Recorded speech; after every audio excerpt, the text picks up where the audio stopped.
안녕하세요. 저 회사 밖에서도 성장하기, 기술적 성장을 위한 업무의 활동 경험기로 발표하게 된 박희정입니다. 먼저 간략하게 소개해드리자면 저는 마크업 개발자로 커리어를 시작해서 현재 프론트 개발자로 일하고 있고요. 5년 반 정도 근무했으니 6년차 개발자네요. 이제 주니어도 아니고 시니어도 아닌 이 미드레벨을 요새 중니어라고 한다는데 저는 중니어 개발자이고요. 다양하게 공부하는 것과 기술 공유를 좋아하는 기술 공유 매니아입니다. 오늘 제 발표 주제인데요. 혹시 회사 업무로는 채워지지 않는 배움이나 성장에 대한 목마른 경험이 있지 않으셨나요? 하지만 어떻게 해야 할지 막막할 때도 있으셨을 것 같은데요. 저는 그랬었거든요. 회사 업무는 마음대로 바꿀 수 없고 그렇다고 이직을 하는 것도 쉽지 않은 일인데요. 제가 제목을 회사 밖에서도 성장하기라고 했는데 이제 회사 밖이라고 하면은 업무의 활동을 말하는 것이고요. 이번 발표에서는 제가 이제 기술적 성장을 위해 했었던 업무의 활동 경험을 바탕으로 성장 목표 설정과 다양한 공부 방법과 그 장단점에 대해 알아보겠습니다. 이 발표를 들으시고 난 후에 여러분들이 좀 성장을 하기 위해 선택지가 더 많이 늘어났으면 좋겠습니다. 먼저 시작하기 전에 왜 공부하시는지 좀 여쭈어보고 싶은데요. 뭐 거창한 이유를 대라고 말씀드리는 것은 아니고요. 제가 이걸 먼저 여쭤본 이유는 공부에 대한 부담감이나 강박이 있는 상태인지 확인해 보시라는 차원에서 이제 얘기를 드린 거고요. 제가 뭐 정신과 의사나 뭐 상담사 이런 건 아니지만 제가 실제로 비슷한 경험을 한 적이 있었거든요. 그때는 이제 좀 정신적으로 힘들기도 하고 이제 힘드니까 공부도 잘 안 되고 이게 또 원래 공부를 하다 보면 별개로도 좀 필연적으로 성장이 더뎌지는 구간이 있어요. 근데 아무래도 힘들면은 더 그게 더뎌지니까 더 초조해지기도 쉽죠. 이게 좀 악순환의 시작이거든요. 그래서 공부를 시작하시기 전에 왜 하는지 일단 한번 생각해 보셨으면 좋을 것 같습니다. 그리고 이제 왜 공부하는지 생각해 보셨으면 뭘 공부할지도 생각해 보셨으면 좋을 것 같은데요. 이제 필요한 것이 먼저 뭔지 한번 생각해 볼까요? 뭐 예를 들면 저는 이제 애플 개발자니까 뭐 업무에 Vue.js를 썼는데 뭐 리액트로 전환을 한다라던가 그래서 배워야 한다던가 아니면 뭐 다른 언어를 쓰신다 하더라도 뭐 사용 중인 어떤 프레임워크나 언어가 있으니까 그걸 공부해 본다던가 할 수 있겠죠. 아니면 흥미나 관심사를 생각해 볼 수도 있어요. 예를 들면 나는 뭐 웹 개발자인데 난 게임 개발에도 관심이 있어. 그래서 페이저라고 하는 뭐 HTML5 게임 프레임워크가 있는데 난 그걸 배워볼래 라던가 아니면 뭐 요즘 프론트에서는 뭐 스벨트라는 게 잘 나간다고 하니 나도 관심이 생기네 라든지 좀 다양하게 이렇게 생각해 볼 수 있고요. 이제 뭘 공부할지 정했으면 이제 목표를 정해야 합니다. 목표는 구체적일수록 좋더라고요. 구체적일수록 적절한 방법을 선택하기도 쉽고 목표가 명확해서 달성하기도 쉽더라고요. 이제 FE 개발자로 취업하기 이렇게 하면 너무 두루뭉술하고요. FE 개발자로 취업을 하고 싶은데 여러 가지 구직 공고를 보니 리액트가 제일 많이 쓰이더라. 그러니까 그걸 포트폴리오로 홈페이지를 만들 수 있을 정도로 공부해보자. 뭐 이 정도가 더 구체적이고 좋을 것 같습니다. 만드냐 만들지 못하냐는 이제 확실하게 눈으로 보이잖아요. 또 뭐 예를 들어서 회사에 뭐 갓 입사를 했거나 이직을 했으니 제대로 1인분을 할 수 있는 개발자가 되고 싶다. 이것도 너무 러프하다고 생각을 해요. 예를 들면 뭐 입사를 했더니 한 번도 써본 적이 없는 타입스크립트라는 걸 쓴다더라. 그러면은 타입스크립트 문법을 이해할 수 있을 정도가 되어야지 이렇게 목표를 설정하시는 것이 더 좋습니다. 실제로 하려고 일하다 보면은 이 문법이 뭔지 아는지 모르는지는 확실하게 구분이 가거든요. 이런 식으로 구체적인 목표를 정하셔서 공부를 시작하였으면 좋겠습니다. 이 목록은 제가 지금까지 해본 다양한 업무의 활동 경험들이고요. 크게 강의 듣기, 책 듣기, 그리고 강의 듣기, 책 읽기, 공식 문서 읽기, 기술글 번역하기, 기술 블로깅하기, 자격증 따기, 사이드 프로젝트, 스터디까지 해서 7개로 나누어서 한번 경험을 공유해 보려고 합니다. 첫 번째로는 강의 듣기, 책 읽기인데요. 다들 되게 쉽게 하실 수 있고 접근성이 되게 좋은 활동이죠. 첫 줄에 적은 것은 이제 강의 듣는 것 관련해서인데요. 요즘은 강의 올리는 사이트들이 되게 많아가지고 유무료 할 거 없이 되게 다양하고 좋은 사이트들이 많아요. 그래서 이제 본인 지각 사정과 뭐 배우고 싶은 내용에 따라서 잘 골라서 하시면 되고요. 제가 몇 가지로 예시를 좀 적어놨는데 이제 오픈 튜토리얼스는 이제 생활 코딩으로 유명한 이제 국내 플랫폼이고요. 유다시티는 이제 영문 국제적으로 유명한 이제 강의 플랫폼이고 대학 묵 강의들이 있는데 이제 묵이라고 하면은 이제 온라인 공개 강좌를 말하거든요. 뭐 한국에도 각 대학 홈페이지 가시면 별도로 있고요. 뭐 해외에도 뭐 코세라 이거는 스탠포드 대학 쪽인 걸로 알고 있고 edX라고 이제 하버드와 MIT가 합작한 묵강의도 있거든요. 이제 편하신 쪽을 좀 알아보시면 될 것 같고 요즘은 또 IT 기업에서도 유튜브를 운영하면서 이제 좋은 동영상들이 많이 올라와요. 저 같은 경우는 이제 FE 개발자라서 구글 크롬 디벨로퍼즈를 되게 애용하고요. 뭐 기터브 채널 같은 것도 종종 보고 있습니다. 두 번째 줄은 책 관련된 내용인데요. 사실 개발 명저는 분야별로 너무 다양하고 많아서 직접 찾아보시는 걸 좀 추천하고요. 저는 이제 제가 생각나는 거 몇 가지를 그냥 적어봤는데요. 이제 오라일리 같은 경우는 유명한 출판사이거든요. 그중에서도 이제 동물 표지인 책이 많이 유명해요. 그 시리즈로 여러 개 많이 있는데 저는 이제 그중에서도 그 다람쥐가 있는 HTTP 완벽 가이드라는 책을 공부를 했었어요. 꽤 두꺼운 책인데 그 책도 되게 유명한 책으로 좋고요. 이제 헤드 퍼스트 시리즈라고 해서 이것도 이제 동일하게 오라일리라는 출판사 건데 좀 미국식 개그 센스가 좀 안 맞는 분들도 있긴 한데요. 기초책으로 많이 추천하는 서적입니다. 저도 여러 권 가지고 있고요. 네. 그래서 이제 강의 듣는 거나 책 읽는 거의 장점은 앞서서 말씀드렸다시피 처음에 시작하기가 쉽고 접근성이 좋다는 것이죠. 뭐 온라인 강의는 아주 쉽게 볼 수 있고 책도 뭐 이북으로 빠르게 볼 수도 있고 당일에 뭐 도서관에서 대여할 수도 있고 서점에서 사서 볼 수도 있죠. 이제 온라인 서점도 이제 구매하면 엄청 빠르게 배송되고요. 또 이제 정제된 자료라는 장점이 있습니다. 책도 출판사를 거쳐서 나오고 강의들도 대형 플랫폼에서는 믿을 만한 이제 플랫폼에서 한번 거쳐 나오기 때문에 좀 더 믿을 만하고요. 근데 이제 그럼에도 불구하고 책이나 강의가 일반적으로 신뢰가 높긴 해도 가끔 틀린 강의가 있거나 책이 있을 수도 있습니다. 그래서 이제 책이나 강의들은 일반적으로 다른 분들이 추천하시는 거를 보는 걸 좀 추천드리고요. 그리고 만약 구매해야 한다면 미리 프리뷰, 뭐 책도 앞에 미리 보기가 되고 동영상들도 이제 요새는 뭐 개요 부분이나 앞에 1화 정도는 이제 무료로 보여주는 경우가 있기 때문에 한번 보시고 정하시길 바라고요. 또 이제 외국어 공부도 할 수 있어요. 만약 도서가 외국어 도서이거나 강의도 외국 강의들이 많이 있거든요. 이렇게 보면 동시에 외국어 공부도 할 수 있고요. 특히 강의의 경우에는 다국적 분들이 영어로 강의를 하시게 되면은 어양이 달라서 좀 듣기 어려우실 수도 있어요. 그러면 영어 자막이 잘 달려있는 케이스를 찾아서 보시면 좋고요. 저 같은 경우는 조금 개인적인 이제 썰 같은 건데 저는 You Don't Know JavaScript라는 책을 되게 좋아했어요. 이제 한국에도 번역돼서 책이 나왔는데 되게 재밌는 책으로 잘 봤는데 이제 그게 신규 도서가 나왔는데 한국에는 아직 안 나온 거예요. 그래가지고 출판사 쪽에 한번 연락을 해봤더니 자기네는 책 새로 나온 거 번역할 계획은 없다고 얘기를 해서 저는 그 책을 결국 영어 원서로 보게 됐거든요. 물론 제가 영어를 잘하는 건 아닌데 다행히도 그 책 원본을 기터브에 무료로 공개를 해놨더라고요. 그래서 이제 번역기의 도움과 함께 이렇게 읽어본 케이스도 있습니다. 또 이제 어떤 강의들은 수료증을 주기도 하거든요. 이 수료증이 약간의 스펙이 되기는 해요. 근데 엄청 큰 영향을 줄 수 있는 정도는 아니고요. 그리고 책도 사실 책은 수료증을 주지는 않잖아요. 하지만 어떨 때는 어느 정도 기준점 정도는 되는 것 같아요. 뭐 면접 때라던가 특정 책을 말하면은 좀 반응해 주시는 케이스도 있거든요. 저 같은 경우 아까 말씀을 드렸던 HTTP 이제 완벽 가이드 이거 얘기하면은 좀 반응해 주시는 케이스가 좀 있었습니다. 물론 이제 질문 세대가 좀 들어오기도 하지만 네. 그렇게 좀 어느 정도 수료증이 되거나 이제 기준점이 되는 경우도 있다라고 말씀드리고 싶고요. 다음은 공식 문서 읽기인데요. 사실 일부러 찾아 읽지 않으면 의외로 필요한 부분만 딱 검색해서 보게 되는 게 공식 문서더라고요. 필요한 부분만 구글링해서 딱 그 부분만 보게 되면은 이제 다른 부분은 전혀 보지 않게 되잖아요. 하지만 공식 문서가 사실 굉장히 좋은 자료입니다. 일단 공식에서 쓴 것이니 잘 정제가 되어 있고요. 모든 책들보다 가장 최신 번역을 아무래도 버전을 반영하게 되어 있죠. 모든 책들은 다 이제 이 문서를 보고 만들어지니까요. 그래서 되게 좋은 자료이고요. 근데 그럼에도 가끔 이상한 케이스 당연히 있습니다. 이제 공식 문서 자체는 괜찮은데 뭐 번역된 부분이 뭐 기계 번역으로 되어 있거나 유저 번역으로 되어 있다. 뭐 이런 경우는 이제 번역된 글이 잘못되거나 하는 케이스도 있어요. 그래서 물론 이제 번역이 아예 없는 케이스도 있죠. 이런 경우는 이제 당연히 원본으로 보셔야 되고요. 이제 뭐 가능하시면 공식에서 제공하는 번역이나 아니면 아예 원본으로 보시는 걸 추천드려요. 본인이 이제 외국어 공부를 만약 외국어를 되게 잘하시는 경우에는 아예 유저 번역에 기여를 하시는 방법도 있겠죠.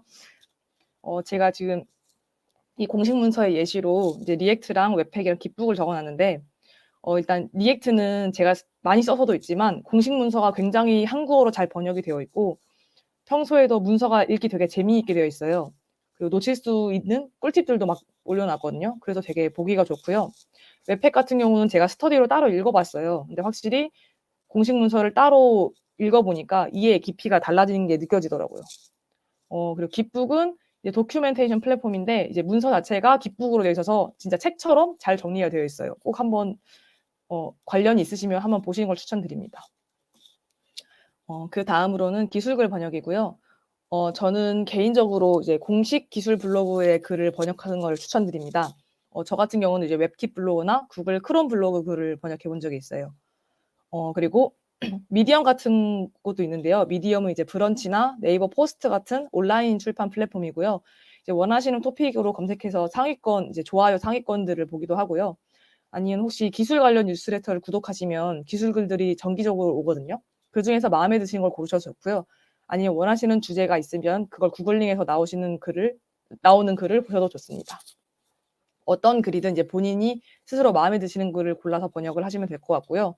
이제 이런 활동을 하게 되면 좋은 점이 이제 외국어 공부가 동시에 된다는 점이죠. 네, 조금 어려운 부분은 적절한 글을 찾는 것이 좀 어려운데요. 적절한 글이라면 이제 두 가지를 얘기를 하는데 첫 번째는 글 자체가 이제 신뢰성이 있어야 한다는 얘기인데요. 이제 한글로 쓰인 기술글들도 보면은 막 틀린 내용이 있잖아요. 그렇듯이 외국 글들도 결국 동일하게 잘못된 내용이 올라올 수도 있거든요. 그래서 글 자체가 맞는 글인지를 검증을 해봐야 됩니다. 물론 이제 공식 기술 블로그 글이라면 그런 건 좀 아무래도 괜찮겠지만 일반 개인 블로그 글 같은 경우는 그런 경우도 있으니 잘 확인을 해보셔야 되고요. 두 번째로는 번역하기가 적절한지인데요. 이제 모두가 다 글을 잘 쓰시면 좋겠지만 저는 일단 글을 못 쓰거든요. 다른 분들도 못 쓰신 분이 있을 거라고 생각을 해요. 그래서 기술글도 동일해요. 그래서 내용 자체는 되게 좋은데 이 글 자체가 적절한 문장으로 적힌 게 아니라면은 이제 그 글을 보고 이해하거나 번역하기가 영 어려우실 수도 있어요. 이제 물론 본인이 이제 그 부분을 뛰어넘을 수 있을 정도로 영어나 외국어가 유창하시면 논외지만 일반적인 수준이시라면은 이제 글도 어느 정도 잘 적힌 글을 보고 번역을 하시는 것을 추천드립니다. 그다음은 기술 블로깅인데요. 블로그에는 진짜 뭐든지 올릴 수 있습니다. 어떤 경로로든 공부한 내용을 이제 정리해서 올릴 수도 있고요. 이전 섹션에서 말씀드렸듯이 뭐 번역글을 올릴 수도 있죠. 물론 이제 번역글을 올리실 거면은 원작자에게 허락을 받으셔야 되고요.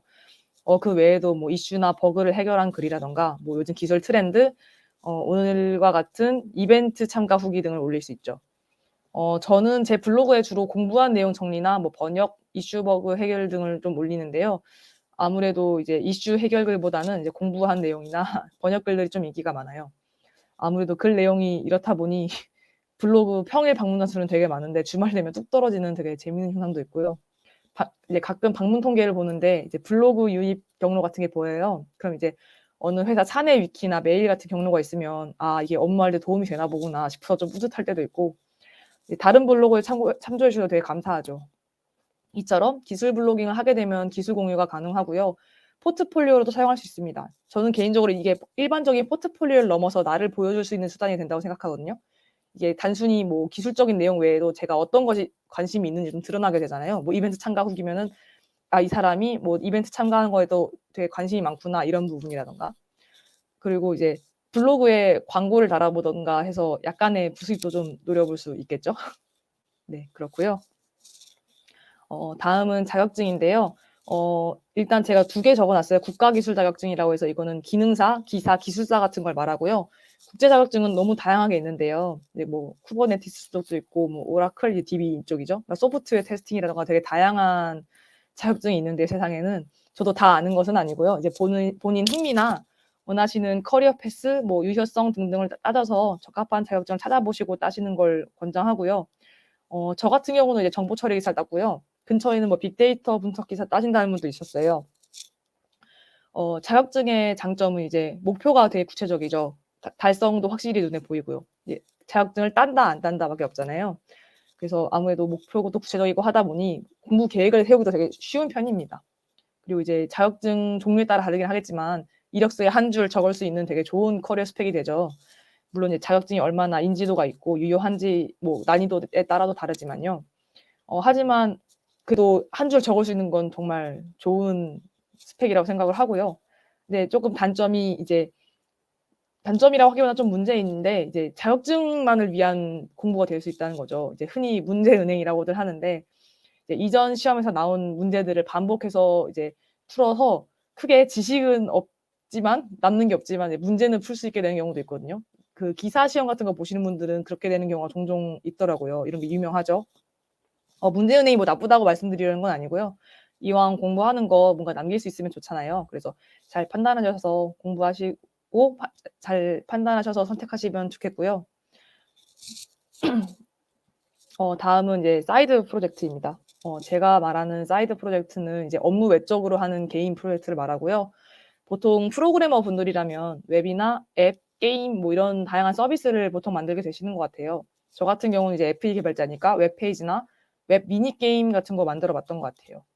이제 회사에서 아무래도 작은 회사가 아니면 전체 프로세스를 다 담당하진 않잖아요. 그래서 프로그래머 기준으로 봤을 때 이제 회사에서 할 수 어렵던 코딩 외의 경험들을 해볼 수 있죠. 뭐 기획이나 디자인 같은 것이요. 그리고 만들고 나면 그 결과물들은 포트폴리오가 되잖아요.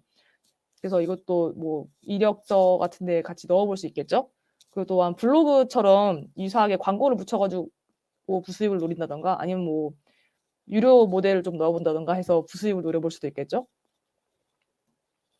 마지막으로는 스터디인데요. 사실 스터디란 말은 되게 넓은 개념인데요. 여기서는 이제 다른 사람들과 같은 시간에 공통의 목표를 향하는 것을 기본으로 말씀을 드립니다. 그래서 위에서 말씀드렸던 이야기들 다 모두 스터디로 할 수 있고요. 이제 사이드 프로젝트를 같이 한다고 스터디라고 하진 않지만 일단 카테고리 상으로는 이제 스터디로 넣겠습니다. 강의 책으로 하는 스터디 이런 건 되게 흔히 보이죠. 자격증도 그렇고 특별히 자세한 설명은 안 드리고요. 저는 이제 공식 문서 보는 거는 이제 제가 아까 말씀드렸듯이 웹팩 스터디를 해봤고요.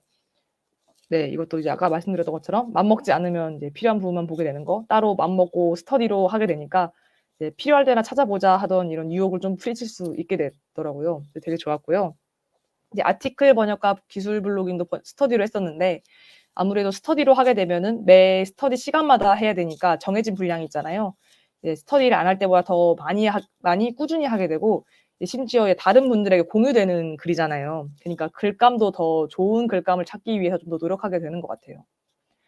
그리고 마지막으로 사이드 프로젝트인데 뭐 앞에 기획이나 디자인 경험을 해볼 수 있는 장점이 있다고 말씀드렸잖아요. 근데 또 같이 하면 또 다른 장점이 있어요. 이제 협업 경험인데요. 저는 이 개인적으로 회사랑은 또 다른 협업 경험이라고 생각을 해요. 회사 일은 뭐 돈 받고 하는 거잖아요. 하지만 사이드 프로젝트는 그런 거 아니잖아요. 단순히 그냥 하고 싶은 마음, 열정 뭐 이런 걸로 같이 모여서 하는 건데 사실 이렇게 모여서 같이 한다는 것 자체도 되게 대단하고 특히나 중간에 터지지 않고 끝까지 해서 결과물을 냈다면 그건 진짜 대단한 경험이라고 생각을 합니다. 이거는 진짜 이력서에도 자랑할 수 있는 경험이라고 저는 생각을 해요. 이거는 이제 카테고리에 안 들어간 스터디들인데 짧게 설명을 좀 해보자면 이제 왼쪽은 자기가 공부한 내용이나 관심 있는 내용을 트렌드 뭐 이런 걸 발표하는 스터디였어요. 슬라이드를 만들고 남에게 발표를 하면서 이제 한 번 더 내용들이 정리가 되고요. 이렇게 발표 실력도 좀 키웠습니다. 저 원래 타고난 소시민이라서 발표 생각도 못 했는데 이런 발표 연습을 한 스터디랑 그 외 다른 활동들을 통해서 이렇게 또 발표를 할 수 있게 되었네요. 잘하진 않지만 또 하다 보면 느는 것이니까요. 이렇게 스터디 해보신 것도 되게 좋은 방법인 것 같고요. 이제 오른쪽은 이제 알고리즘 문제 푸는 스터디였는데요. 이런 거 되게 흔하죠. 근데 저는 알고리즘 전문가는 아니라서 뭐 앞선 섹션에는 안 넣었는데 이거는 이제 알고리즘 문제 풀이 플랫폼에서 이제 문제 지정해서 다 같이 푸는 스터디였는데요. 저는 사실 알고리즘 되게 젬병인데 이렇게 스터디로 공부해서 진짜 그냥 코딩 테스트는 알고리즘으로 하는 코딩 테스트는 합격하는 수준으로 이제 성장을 하게 되었습니다. 뭐 엄청 대단한 수준까지는 아니지만 그렇게 되었고요. 이제 스터디의 특징, 장단점이라고 할까요? 이제 모두가 다 열정적이신 건 아니지만 아무래도 스터디를 적극적으로 찾아 나서시는 분들이라면 열정적인 사람이 있으실 확률이 좀 높죠. 그런 스터디원으로부터 자극도 받을 수 있고요. 뭐 근처에 그런 친구들이 많으면 좋고요. 근데 안 되면 이제 온라인에서 알아보시는 걸 좀 추천드려요. 그리고 다양한 정보를 이제 다양한 사람들로부터 얻을 수 있는데요. 예를 들면 저 같은 경우는 이제 전에 그 HTTP 완벽 가이드 말씀드렸잖아요. 그 부분 책 가지고 스터디를 할 때 좀 다양한 경력들의 사람들이 모여서 좀 일을 했었어요. 그리고 프론트랑 백 상관없이 좀 모였었거든요. 그랬더니 이제 놓쳤던 부분들이나 이제 모르는 부분을 서로 알려줄 때도 있었고, 심지어 어떤 분들은 이제 면접 문제에 면접을 보셨는데 책과 관련된 내용이 있었던 거예요. 근데 답을 못 하셔가지고 이제 따로 스터디에 와서 얘기를 하셨는데, 어떤 분이 또 그걸 아셔가지고 뭐 설명을 해주신다던가 이런 경우도 있었고요. 그리고 또 이제 일반적으로 스터디 자료 찾을 때도 물론 겹칠 때도 있지만 안 겹칠 때도 있잖아요. 그럼 이 안 겹치는 부분에 대해서 새로 알 수도 있고 되게 좋은 점이 많이 있습니다. 하지만 스터디 멤버를 구하는 게 쉽지는 않은 편이긴 해요. 멤버는 물론 가까운데 같이 스터디할 친구가 있다면 좋은 일이지만, 같이 공부할 친구가 없을 수도 있고 그 친구가 원하는 주제랑 또 안 맞을 수도 있죠. 저는 이런 경우는 커뮤니티 활용해 보시는 걸 좀 추천드려요. 저는 이제 저도 같이 할 친구가 안 모이는 스터디는 커뮤니티를 통해서 구하는 편입니다. 그다음으로는 그 스터디를 유지하는 것이 좀 어려운데요. 저도 여러 스터디 참가했지만 터진 스터디도 더러 있었습니다. 개인적인 경험으로는 이제 목표를 좀 구체적으로 하는 편이 유지하기가 더 쉬운 것 같아요. 그냥 뭐 "이거 한번 해 볼까요?" 이렇게 해서 잘 되는 케이스도 있기는 하겠지만, 이제 아무래도 다 같이 그리는 그림이 비슷하지 않으면 상상했던 거가 달라서 열정이 좀 떨어진다든가 이제 흐지부지 되는 경우들이 좀 있는 것 같아요. 저는 아까도 말씀드렸다시피 좀 소심인이거든요. 막 긴장하면 막 말이 점점 빨라지고 발음이 부정확해지고 약간 지금 그런 상태인데, 그렇게 막 소심하고 막 다양하게 사람 만나는 것도 좀 부담스럽긴 해도 그럼에도 솔직히 장점이 많기 때문에 스터디를 계속 하고 있고, 다른 분들과도, 그리고 이제 남에게도 꼭 하라고 추천을 하는 편입니다. 이제 여기까지가 제가 업무 외적으로 성장을 하기 위해 했던 다양한 방법들이고요. 발표 마지막으로 이제 이야기했던 내용들을 좀 정리하고 마무리하겠습니다. 먼저 왜 공부하시는지 생각해 보시고 너무 심적인 부담이나 강박 없이 하시길 바라고요. 시작하기로 하셨으면 구체적인 목표를 세우시기를 바랍니다. 제가 앞서 말씀드렸던 다양한 방법들을 참고해서 여러 가지로 도전해 보시고요. 제가 발표한 것은 제가 경험한 것 위주이기 때문에 전부가 아닙니다. 뭐 발표한 내용 이외의 활동들 많이 있고요. 뭐 되게 예를 들면 오픈 소스 활동 이런 거 있죠. 저는 못 해봤지만 이제 제 발표를 참고해 보여서 여러 가지로 도전해 보시고 여러분들도 저처럼 본인에게 제일 잘 맞는 활동을 찾으셨으면 좋겠습니다. 제 발표는 여기까지고요. 네, 혹시 발표 관련해서 질문 있으시거나 하시면 메일이나 뭐 아니면 제가 아마 그 제 소개 슬라이드에 이제 트위터 계정을 적었던 것 같은데 그거 확인하셔서 연락 주시면은 제가 드릴 수 있는 답변만큼 드려 보겠습니다. 들어 주셔서 감사합니다.